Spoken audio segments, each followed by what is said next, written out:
Good morning, friends.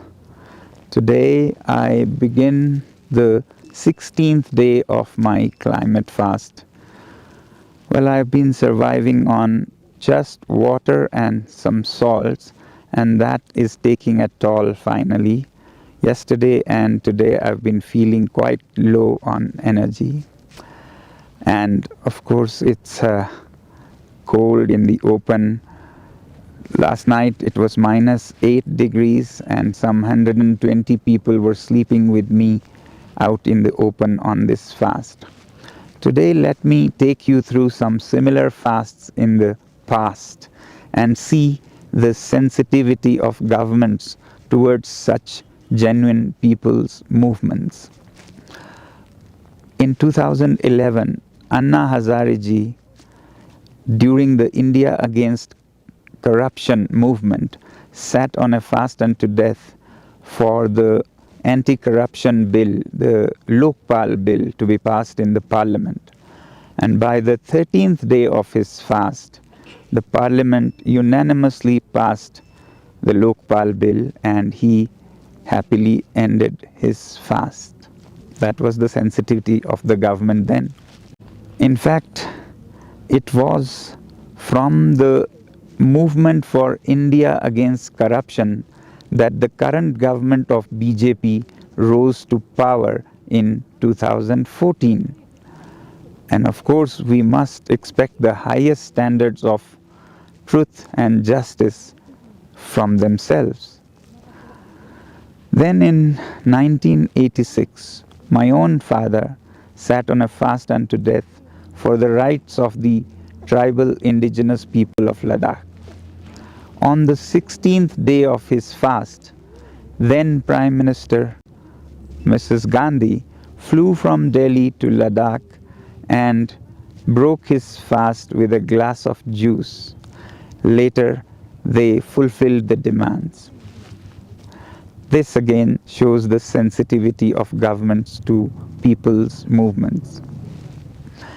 And in 5 days, it will be my 21st day of fast, which will be the same as Mahatma Gandhi's longest 2 fasts, one in 1933 for the tribes and castes of India, and once in 1943 during the Quit India movement.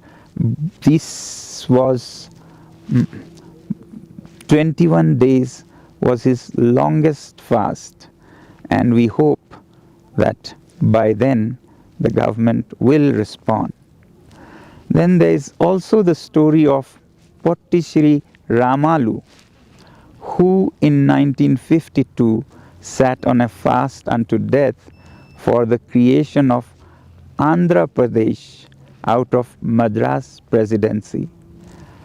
Unfortunately, he died after 58 days of his fast, and the insensitivity of the government of Pandit Nehru was that they didn't fulfill it while he was alive, but 3 days after his death, when huge riots broke out, he accepted the demands and gave the decision to create Andhra Pradesh.